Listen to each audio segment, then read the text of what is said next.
Hola, ¿cómo están? Soy Efraín Benzaquén y vamos a arrancar con el quinto video del sistema digestivo. En este video vamos a hablar del hígado, un órgano muy complejo, así que a prestar atención. Ahí vamos. Bueno, el hígado es un órgano vital, es decir, es imprescindible para la vida. No hay vida sin el hígado. Una falla hepática lleva a la muerte.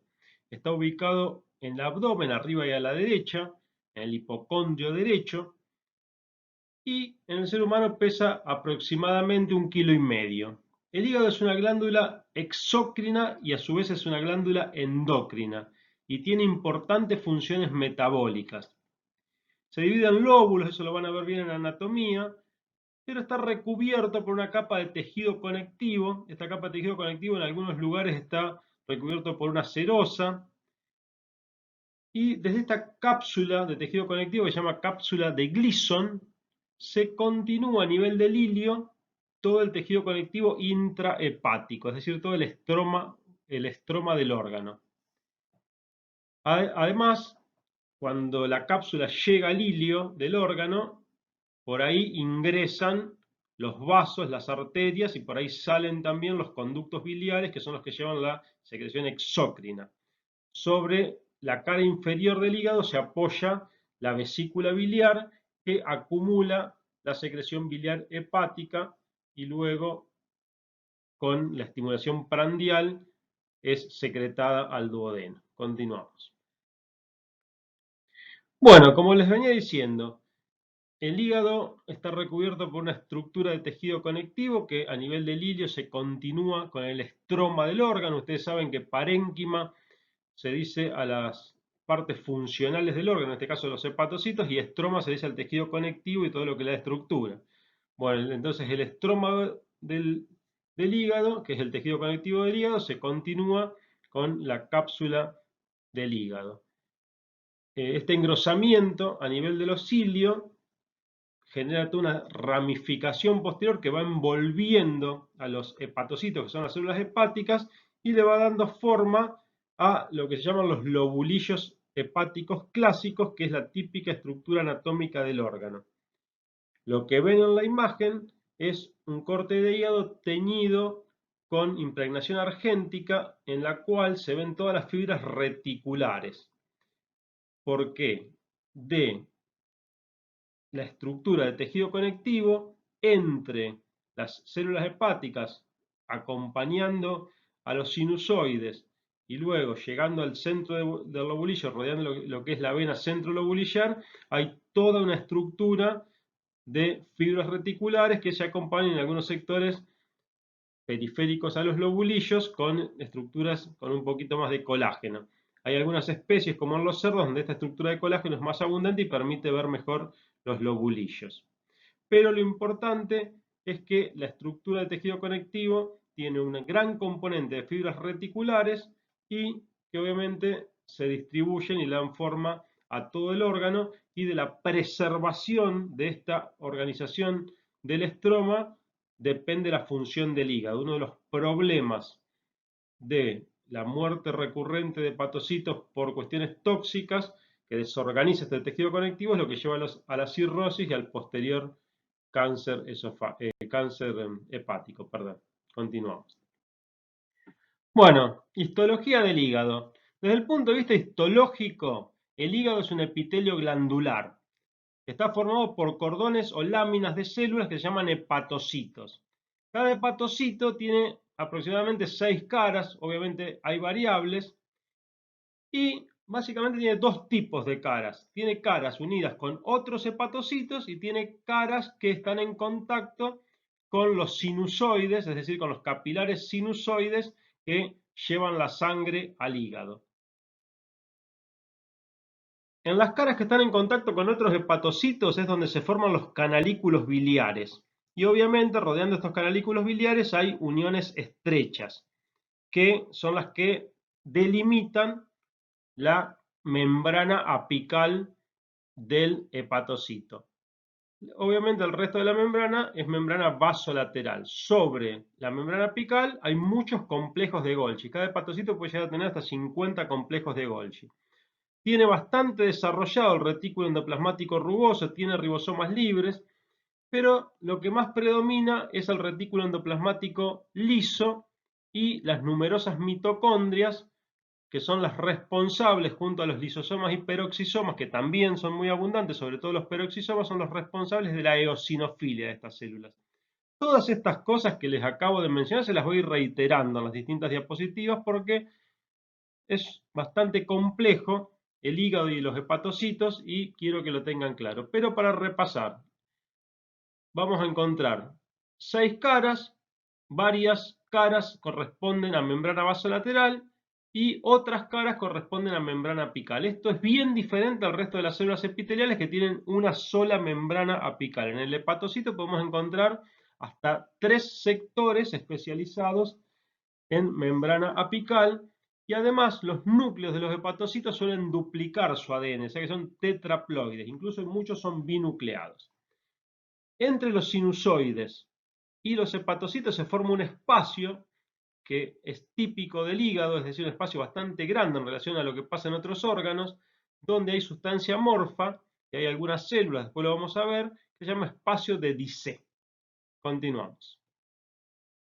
Bueno, entonces vamos a reiterar este asunto de la polaridad de los hepatocitos. Los hepatocitos son células polarizadas, pero no tienen una bipolaridad como el resto de las células epiteliales, que tienen una membrana basal claramente definida y una membrana apical claramente definida, sino que pueden tener más de una cara apical, que es la que forma el canarículo biliar, la que se une con otro hepatocito, la que tiene las uniones estrechas, y tiene la membrana vasolateral, que es la que está en contacto con el espacio de Dissé, que está en contacto con los sinusoides. Obviamente los complejos de Golgi van a estar cercanos a las membranas apicales. Continuamos.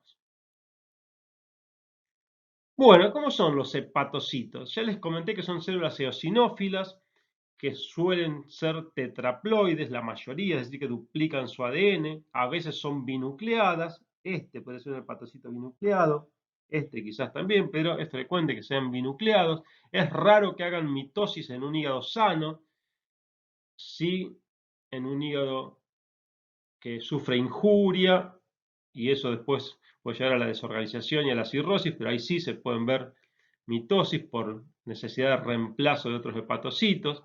El núcleo es grande, es redondo, suele ser central, suele tener uno o dos nucleolos bien evidentes. Acá tapó un poquito la flecha, pero se ven bien los dos nucleolos. Acá se ven dos nucleolos, acá se ve un nucleolo. A veces el núcleo es mucho más grande porque ya les dije que son células que a veces duplican su ADN y no dividen el núcleo. El citoplasma es eosinófilo, es bastante eosinófilo porque tiene muchísimas mitocondrias, además tiene lisosomas, peroxisomas, tiene varias estructuras que son más bien eosinófilas, pero es una eosinofilia mixta porque también tiene muchos ribosomas, tiene retículo endoplasmático rugoso, entonces se puede ver bastante bien acá en la imagen. Si uno comparase con otras células, va a ver que es una célula eosinófila, pero que en su citoplasma también tiene sectores basófilos. Como les decía, el REL es la organela más desarrollada en los hepatocitos y el complejo de Golgi. También hay muchísimas mitocondrias, hay peroxisomas, hay lisosomas, hay retículo endoplásmico rugoso y bueno, el resto de las organelas obviamente microtúbulos como el resto de las células. Pero es muy importante el desarrollo del retículo endoplasmático liso por el metabolismo de lípidos, bueno, por todas las funciones metabólicas que cumplen los hepatocitos, que ustedes la van a estudiar mejor en fisiología, pero es importante que ya vayan conceptualizando esta idea de que es el órgano que desintoxica de muchas sustancias. Eso lo hace el retículo endoplasmático liso, metaboliza lípidos, es el retículo endoplasmático liso, la liberación, la desfosforilación de la glucosa para la liberación luego de la separación del glucógeno. Bueno, son todas funciones muy importantes que tienen que ver con el metabolismo y por eso se lo considera un órgano que está dentro del sistema digestivo, además de que secreta la bilis, que es fundamental para la digestión y la absorción de las grasas. Continuamos. Bueno, vamos a ver un poco cómo es el hígado desde el punto de vista de su anatomía microscópica. Es decir, yo les decía que histológicamente es una glándula, es un epitelio glandular, y acá pueden ver ustedes las columnas de hepatocitos en este corte a bajo aumento, todas estas columnas ramificadas o filas ramificadas que ustedes ven acá son hepatocitos. Se ven los núcleos, se ve el citoplasma eosinófilo, los espacios que se ven claros entre los hepatocitos son los espacios perisinusoidales y los sinusoides, pero el hígado se organiza anatómicamente en lo que se llaman los lobulillos clásicos, que son estas estructuras rodeadas por tejido conectivo. Todo esto que yo les estoy señalando, donde hay acumulación de núcleos, es, mejor dicho, una estructura de tejido conectivo donde hay células de la inmunidad, donde hay fibroblastos. Toda esta estructura que yo les estoy señalando en este momento con el puntero láser es una estructura de tejido conectivo. Y lo que está por dentro, obviamente si esto fuese tridimensional, forma todo un lobulillo de varias caras, y ese es el famoso lobulillo hepático clásico. Ahora vamos a ver que hay otros tipos de lobulillos, pero anatómicamente el hígado se divide en lobulillos clásicos rodeados por tejido conectivo. Lo interesante es que en los vértices de estos lobulillos, acá donde está la letra P, se encuentra en lo que se llama el espacio porta. El espacio porta es un lugar donde el tejido conectivo se engrosa un poco más. Acá hay un espacio porta, acá hay otro que no se ve tan bien, acá hay otro, acá hay otro. Bueno, la cosa es que este espacio porta lleva una rama de la arteria hepática, una rama de la vena porta que trae sangre venosa que viene del intestino, del páncreas y del vaso, y un conductillo biliar que recoge la bilis de todo este sector secretada por los hepatocitos, es decir, la función exócrina del hígado. En el centro del lobulillo siempre está la vena centrolobulillar, que es una vena con una pared muy fina y que recoge toda la sangre arteriovenosa que viene por los sinusoides desde la periferia de del lobulillo, más específicamente desde el espacio porta. En el espacio porta viene una arteria hepática y una vena porta que confluyen para formar los sinusoides. Esta es una cosa muy específica del hígado, ya lo vamos a ver, pero es importante que ustedes sepan que el hígado es el único órgano que se nutre por una mezcla entre la sangre arterial, 25%, y la sangre venosa de la vena porta que viene de los intestinos, en un 75%. Esto lo vamos a ver todo con más detalle. Pero el lobulillo clásico es esta estructura que forman los hepatocitos rodeados, empaquetados por tejido conectivo. Continuamos. Bueno, desde el punto de vista de la anatomía microscópica, entonces lo que se ve es el lobulillo clásico, pero desde el punto de vista funcional y en función de algunas patologías, se pueden distinguir otros lobulillos. Bueno, primero es el lobulillo clásico, que es el típico lobulillo anatómico rodeado por tejido conectivo, que en su centro tiene la vena centrolobulillar y la sangre fluye desde la periferia de estos lobulillos hacia la vena centrolobulillar. Acá se mezcla la sangre de la vena porta y de la arteria hepática, 75 de la vena porta, 25 de la vena hepática, para formar los sinusoides van hacia la vena centrolobulillar. Pero funcionalmente hay otras descripciones del hígado, donde por ejemplo encontramos lo que se llama el acino hepático, que es esta estructura que ustedes ven acá, que tiene una forma romboidal, cuyos vértices son dos venas centrolobulillares contiguas y dos espacios porta en el eje menor. El eje mayor está conformado, como les muestro acá en la imagen, por dos venas centrolobulillares. Este espacio ya lo vamos a ver en detalle, a su vez se divide en áreas, y si hay una pérdida de oxigenación, por ejemplo, lo que más va a sufrir es la parte del vértice cercano a la vena centrolobulillar. Otra forma de describir funcionalmente la organización del hígado es teniendo en cuenta al hígado como una glándula exócrina. Entonces, de esta forma vemos lo que se llama el lobulillo portal o lobulillo porta, lo pueden encontrar de las dos formas, que es un triángulo cuyos vértices son justamente las venas centrolobulillares, y en el centro de ese triángulo está el espacio porta o espacio portal, que es justamente donde está el canalículo, el conducto biliar que recoge la bilis de todos estos sectores. Por eso el lobulillo porta está centrado en lo que es la función exócrina secretora de bilis del hígado. Continuamos. Bueno, otro tema muy importante que ya les estuve adelantando es la cuestión de la circulación de sangre en el hígado, la circulación de sangre a nivel de los lobulillos. El hígado es el único órgano que recibe más sangre venosa que sangre arterial. Es decir, el hígado está irrigado, llega al hígado sangre proveniente de la vena porta, que ya irrigó los intestinos, el páncreas y el vaso, y cuando llega al hígado se mezcla con la sangre de la arteria hepática, que es una rama del tronco celíaco, que es así, es sangre oxigenada. Pero como ven acá en el tamaño, la vena es bastante mayor a la arteria. Lo que ven en azul, en celeste, con la letra B, es una rama de la vena porta. Lo que ven en rosa es una rama de la arteria hepática. Y lo que ven en verde es un conductillo biliar, que la bilis fluye en el sentido contrario, es decir, desde el centro hacia la periferia del lobulillo clásico.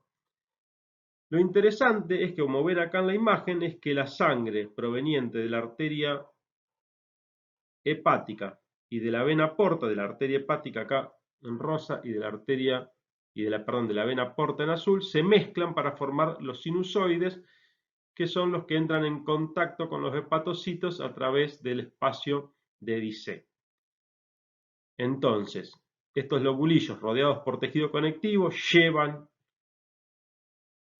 a las venas, arterias, nervios, pero en los vértices de los lobulillos es bien visible esta tríada formada por una o dos ramas de la vena porta, por una rama de la arteria hepática y por un conductillo biliar, y la sangre fluye desde la periferia hacia el centro de los lobulillos clásicos, mientras que la bilis, sintetizada y secretada por los hepatocitos, fluye desde el centro hacia la periferia y la van recogiendo estos conductillos que cuando están sobre el borde del lobulillo se llaman conductillos de Hering, luego confluyen en los conductos biliares. Así que la circulación de la sangre y de la bilis es a contracorriente, es decir, la sangre va de la periferia hacia el centro de los lobulillos clásicos, mientras que la bilis va del centro a la periferia. Continuamos. Bueno, y una cosa importante que ustedes tienen que saber es cómo es la estructura de esta vena centrolobulillar. Esta vena centrolobulillar es un vaso de paredes muy finas, casi una continuidad apenas un poco más gruesa que las paredes de los propios sinusoides. Está rodeada por tejido conectivo reticular, que es lo que vemos acá en la imagen. Esto es impregnación argéntica. Lo que ven acá son cortes transversales, acá con las puntitas de flecha son cortes transversales de los sinusoides. Y fíjense que la pared de la vena centrolobulillar, que es lo que ven con la letra C, es apenas un poco más gruesa y es bastante discontinua porque permanentemente está siendo nutrida por sinusoides que desembocan en ella. Los espacios más grandes señalados con la flecha completa son todos los hepatocitos, que con esta tinción obviamente no se tiñen, y el resto de la estructura obviamente es todas las fibras reticulares que van rodeando a todos los sinusoides. Lo interesante es que estos vasos que van a ir confluyendo en lo que se llama las venas sublobulillares, algunos autores las llaman también supralobulillares, nosotros las vamos a llamar sublobulillares. Esas venas confluyen entre sí a su vez para formar lo que son las tres venas hepáticas que van a desembocar directamente en la vena cava inferior y de ahí van a ir al corazón. Estos vasos son los que llevan la sangre ya carboxigenada, que ya pasó, digamos, por todo el metabolismo y por todas las funciones que le generan los hepatocitos, la secreción de glucosa, por ejemplo, en el caso de que se necesite, el metabolismo de las vitaminas, ya lo vamos a ver. Desde el punto de vista histológico, lo importante es saber que estos vasos que van formándose por la confluencia de las venas centrolobulillares son vasos que viajan solos y no se los va a ver en las tríadas que vemos en los espacios porta. Por eso se los puede reconocer, además de por sus paredes extremadamente finas y rodeadas por fibras reticulares. Continuamos. Bueno, volviendo un poco a lo que es el lobulillo clásico, lo vamos a ver con un esquema para que se entienda mejor. El lobulillo clásico decíamos que es la unidad estructural básica del hígado. Cada lobulillo está rodeado por tejido conectivo. En el cerdo se ve mejor porque es más abundante ese tejido conectivo. Y ese tejido conectivo que rodea a cada lobulillo obviamente transporta todo lo que son vasos, nervios, conductos biliares, etc. Pero lo clásico es encontrar en los vértices de los lobulillos una estructura de relativo engrosamiento del tejido conectivo que transporta una o dos ramas de la vena cava, perdón, de la vena porta, disculpen, una o dos ramas de la vena porta, una rama de la arteria hepática y un conductillo biliar que va a contracorriente. Y a esta estructura la llamamos la tríada portal. Se fusionan los vasos de la vena porta y de la arteria hepática para formar los sinusoides, y en estas estructuras, o si bien no se los menciona, suele haber vasos linfáticos y nervios. Los vasos linfáticos ya los vamos a ver que surgen de un espacio que está rodeando esta estructura porta, que se llama espacio de Moll. Ya eso lo vamos a ver. Pero acá pueden ver cómo todos los sinusoides van desembocando en la vena centrolobulillar. Esta vena centrolobulillar forma la vena supralobulillar y de ahí se forma la vena hepática, o se forman tres venas hepáticas en realidad que van a desembocar en la vena cava y de ahí siguen a la circulación central. Continuamos. Bueno, para ver más en detalle lo que les comentaba antes sobre el acino hepático, vamos a ver que el acino hepático tiene un eje mayor que va, bueno, es un rombo, ¿no? Cuyos vértices son dos venas centrolobulillares y dos espacios porta. El eje mayor es la línea que podemos trazar entre las dos venas centrolobulillares, y en ese eje mayor podemos encontrar tres zonas, la zona 1, 2 y 3, de mayor a menor oxigenación. Es decir, en la zona 1 va a haber mayor oxigenación, en la zona 2 menos, y en la zona 3 menos oxigenación aún. Esto constituye una unidad funcional básica relacionada con la irrigación sanguínea y con la capacidad de nutrición. Por ejemplo, si llega alguna toxina que se potencie con la presencia de oxígeno, va a hacer más daño acá en la zona 1 y menos daño en la zona 3. Si hay una situación de hipoxia, va a ser más daño en la zona 3 y menos daño en la zona 1, y la zona 2 siempre es una zona intermedia. Esto tiene que ver mucho con la funcionalidad y con las cuestiones patológicas. Continuamos. Por su parte, el lobulillo portal es el más sencillo de todos, constituye lo que sería una glándula de secreción exócrina del hígado, la bilis formada por todos estos hepatocitos que va fluyendo hacia el espacio portal, se va nutriendo de distintos lobulillos, es decir, un conducto biliar que está en un espacio porta recibe aproximadamente la misma cantidad de bilis de tres lobulillos contiguos, entonces eso forma este triángulo que se llama lobulillo porta, que tiene una forma, como ustedes ven, triangular, cuyos vértices son tres venas centrolobulillares y su centro está constituido por el conducto biliar que recibe y transporta toda la bilis de este sector. Obviamente esto no es absoluto y hay zonas de frontera, pero es una división funcional. Continuamos. Bueno, vamos a hablar un poco de los sinusoides hepáticos y del espacio de Dissé. Los sinusoides hepáticos se forman por la confluencia, como ya les dije varias veces, de venas porta y arterias hepáticas. Esto es único y propio del hígado.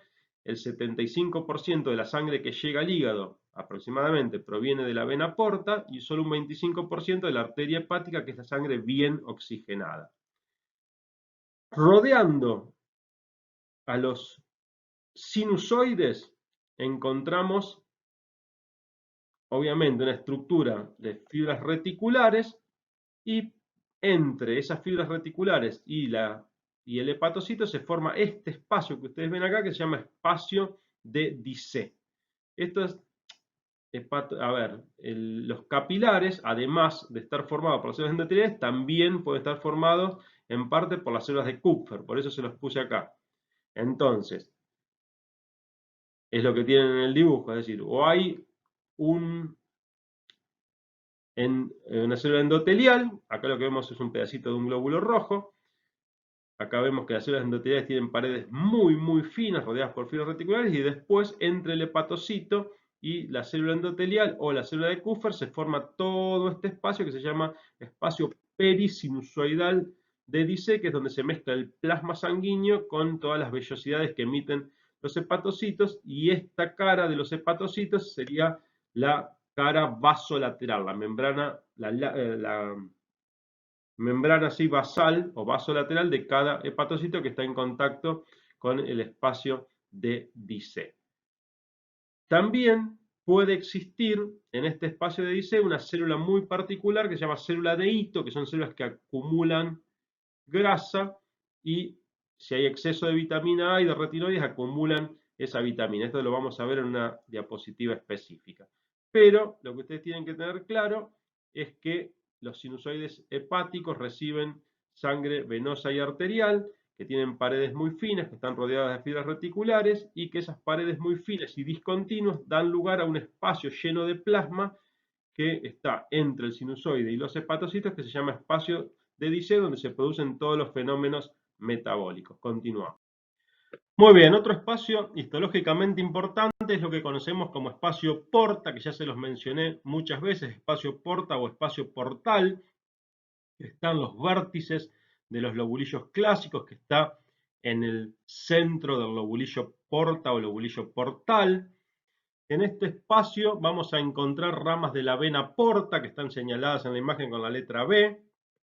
Vamos a encontrar ramas de la arteria hepática, en este caso una arteriola señalada con la letra A. Y vamos a encontrar conductos biliares. Acá hay uno bien transversal con la letra B, acá podría haber otro un poco oblicuo. Es interesante que los hepatocitos que rodean este espacio porta forman lo que se llama esta placa limitante, que está acá señalada con la flecha. Fíjense cómo generan como una especie de pared. Y hacia adentro, es decir, el espacio que separa esta placa limitante formada por hepatocitos del tejido conectivo que va a ir empaquetando a la tríada portal, queda un espacio que se llama espacio de Moll, donde se acumula linfa, que desde ahí nacen los vasos linfáticos que van a drenar la linfa de cada lobulillo hepático que se junta a partir de los espacios perisinusoidales de Dissé, etc. Continuamos. Bueno, vamos a ver un poco qué otras células hay en el hígado además de los hepatocitos.